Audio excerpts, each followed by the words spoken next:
Naruway dagiti na duma-duma a grupo ken organisasyon pakairamanan dagiti nag-walk-in ti nagidonar ti dara kabayatan ti agtinawen na bloodletting activity ti municipal government ti Paway Ilocos Norte babaen ti panangidadaulo the Mayor Sheila Galano Vice Mayor Lea Buduan ken dagiti miyembro ti agpanpanday linteg ti nasao a lugar. Ti bloodletting activity tinasao a munisipalidad ket obraen payen dagiti na duma-duma a barbarangay iti Paway no kasta celebraran da ti agtinawan met a barangay piestada. Dedicate talaga nga programa mi ti LGU Paway. May isang ganwat is tapnon makatulong kami especially di kitay kalugaran ka kailan mi nga makasapol iti dara. Tinawen ba dito obraen tayo mo?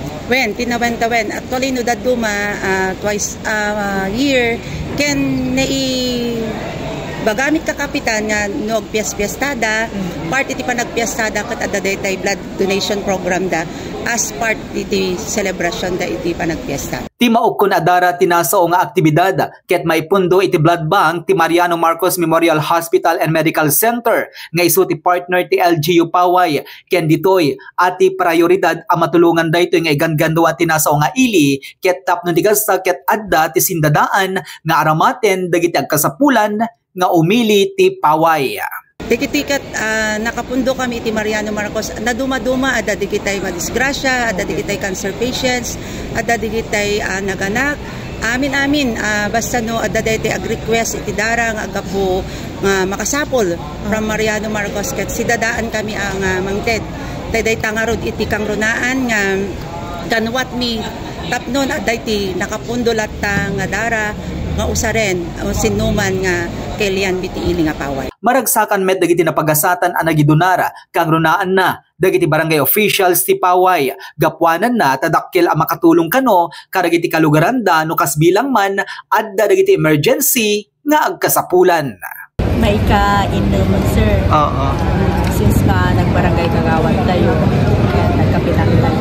Ay sarding lang iti 3 years ago sir kasi ada na-disgrasya so day sir pinalabas tayo pa ilang matawan sa tayo man anya ti marik na tayo no makai-donate tayo di dara po kapitana tayo ko na akong sir makaitid tayo ti baro madyag iti pada tayo matao gandakil katulong tayo kada kitay makasapol tapnon ti kasta sir no adda makasapol nga kabarangayan tayo adda insigida nga mausarda. Okay po. So, mensahe tayo, karigiti pada tayo nga agidundunan tayo dara po.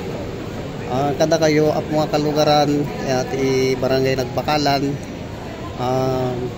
padasan nyo met umay agpa ala ti dara tapnon ti kasta at ado pa iti matulungan tayo nga kalugaran tayo kin haan lang dagiti kalugaran tayo dagiti kapamilya tayo.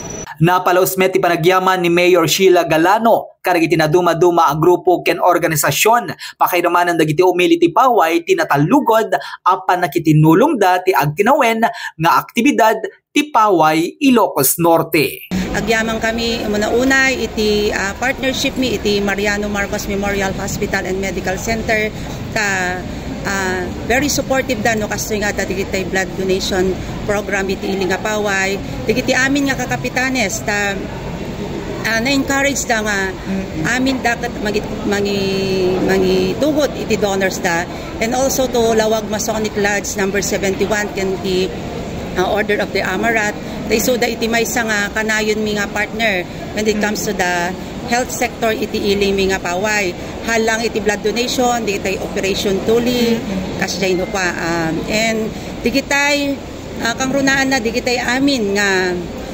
volunteers nga adda ditoy PFP, PNP, Marines, SI, reservists digitay empleyado ti LGU ken digitay nagkapud barbarangay and even makita ket digitay kakapitan jowi ket agdonar da bayan tapno nakasakat when so that mo na ti listaan and we are very thankful kan maragragsakan na kasi na ti ilita embrace da dati nga programa ti ilita yung nga Paway. Ti tema tinaysayang kat a bloodletting activity ti Paway iti karay ti atawen ket be a hero, donate blood and save lives.